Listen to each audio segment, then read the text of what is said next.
여러분 안녕하십니까? NWN 내외방송 뉴스를 시작하겠습니다. 황교안 자유한국당 대표가 북한의 도발을 두둔하고 북한을 편드는 듯한 문재인 정권의 본질 없는 안보의식과 거짓말에 의분을 토한다고 말했습니다.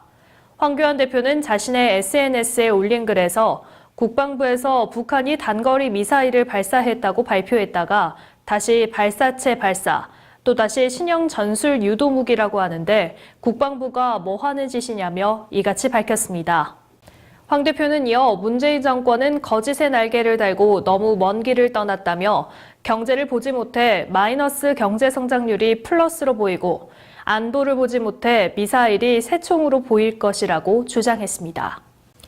조국 청와대 민정수석은 검경 수사권 조정 시 경찰 권력이 비대화될 수 있다는 우려에 대해 자치경찰제와 정보경찰 혁신 등을 담은 경찰개혁안이 수사권 조정안과 함께 연내 달성되길 바란다는 입장을 밝혔습니다. 조 수석은 어제 페이스북에 올린 글을 통해 자치경찰제 도입을 통한 경찰 권력 분산과 수사경찰청의 독립성 확보를 위한 국가수사본부 창설 등을 성취하기 위한 경찰법 전면 개정안이 이미 국회에 제출돼 있다고 말했습니다. 조 수석은 패스트트랙에 오른 수사권 조정안은 입법 과정에서 일정한 수정 보완이 있을 것이고 경찰이나 검찰은 자신의 입장을 재차 제출할 수 있다며 그러나 최종적 선택은 국회의 몫이라고 강조했습니다. 문희상 국회의장이 어제부터 2박 3일의 일정으로 중국을 공식 방문합니다.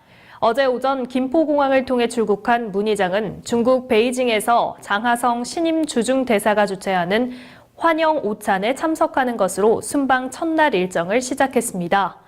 문 의장은 이어 양제츠 중앙정치국 위원과 만나 한중 양국의 전략적 협력 동반자 관계에 걸맞은 실질적 협력 방안을 논의할 계획입니다.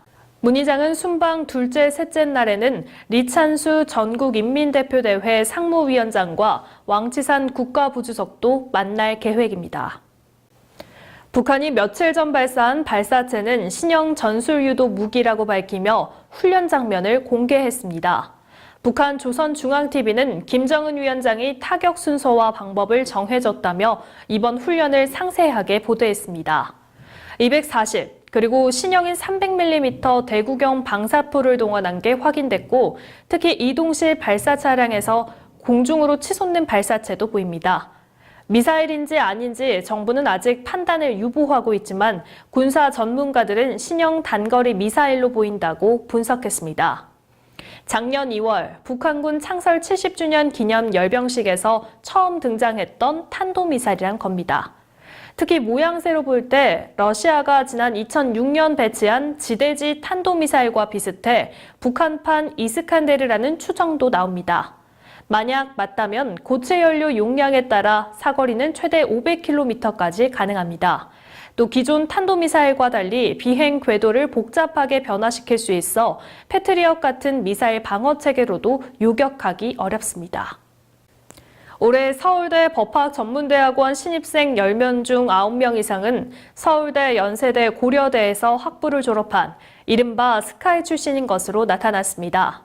사법시험 준비생 모임이 전국 21개 로스쿨의 올해 신입생 출신 대학을 분석한 결과 스카이 출신 신입생 비율이 서울대 93%, 연세대 86%, 고대 75%에 달했습니다. 반면 전남대와 제주대, 충북대 등은 스카이 출신 신입생 비율이 10%에 그쳤습니다. 사법시험 준비생 모임은 로스쿨 도입 목적 중 하나가 학벌주의 철폐였지만 로스쿨 비인가 대학과 독학사 출신이 서울 지역 로스쿨에 입학한 비율은 2.7%에 불과했다며 로스쿨을 폐지하고 새로운 법조인 양성제도를 도입하라고 요구했습니다. 폼페이오 미국 국무장관은 지난주 야권의 군사봉기에도 건재를 과시하며 니콜라스 마두로 대통령이 권좌에 남아있는 데 대해 쿠바의 지원 없이는 불가능한 일이라고 말했습니다.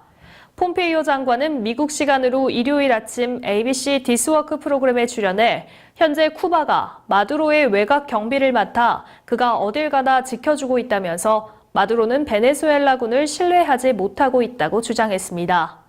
그는 베네수엘라에서 쿠바는 물론 러시아도 떠나야 한다면서도 트럼프 대통령은 외교적, 정치적, 군사적 선택지를 모두 갖고 있으며 미국이 베네수엘라에서 취하게 될 조치는 헌법에 따라 모두 합법적이라고 말했습니다.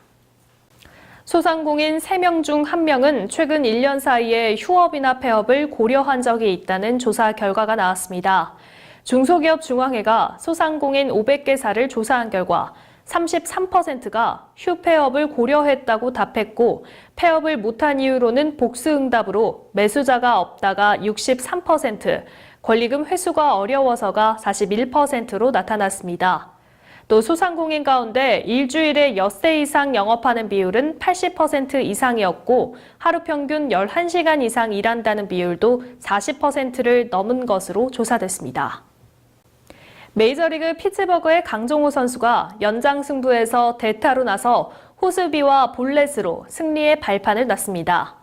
강정호는 오클랜드와의 홈 경기에서 1대1로 맞선 연장 10회 2사 후 대타로 나서 우익수 뜬공으로 물러났으나 3대1로 뒤집힌 연장 13회 말 원아웃 1루 상황에서 투스트라이크 이후 볼 4개를 골라 출루했고 이어진 마르테의 3점 홈런으로 5대3 승리에 힘을 보탰습니다. 수비에선 13회 초 1사 만루 위기에 투수의 발에 맞고 굴절된 타구를 병살타로 만들어내 실점을 막았습니다. 흥행 광풍을 이어가는 어벤져스 엔드게임이 1000만 영화에 등극했습니다. 개봉 11일 만에 1위로 12일 만에 1000만 관객을 달성한 명락의 기록을 하루 앞당겼는데요. 본 영화를 또 보는 재관람 열풍까지 일고 있어 어벤져스의 흥행세가 어디까지 계속될지 최종 성적표에 벌써부터 관심이 쏠립니다. 남양주시 진접 오남행정복지센터는 5월 3일 왕숙천 하청 부진의 불법 경작농지에 대하여 행정 대집행을 실시했습니다. 하천은 맑은 물과 생태 공간 확보를 위해 농약 및 비료, 쓰레기를 유발하는 경작이 원칙적으로 금지되어 있고 진접 오남 행정복지센터에서도 안내문과 현수막 등을 지속적으로 설치하여 경작 금지를 권고해왔습니다. 그러나 매년 반복되는 불법 경작으로 하천이 오염되고 시민들의 생활 불편 민원이 지속적으로 발생하여 이번 행정 대집행을 실시하게 됐습니다. 이명우 진접 오남 행정복지센터장은 불법 행위를 제거해서 하천을 시민에게 돌려주고자 이번 행정 대집행을 실시하게 됐으며 앞으로도 하천 환경 보전을 위한 시민 여러분들의 많은 관심과 협조를 바란다고 전했습니다. 네, 오늘 아침 출근길 살짝 쌀쌀하다고 느끼셨죠? 이번 주 내내 날은 맑고 대기도 깨끗하지만 일교차가 큽니다. 가벼운 외투를 꼭 챙기시기 바랍니다. 오늘 뉴스 여기서 마치겠습니다. 시청해주신 여러분 고맙습니다.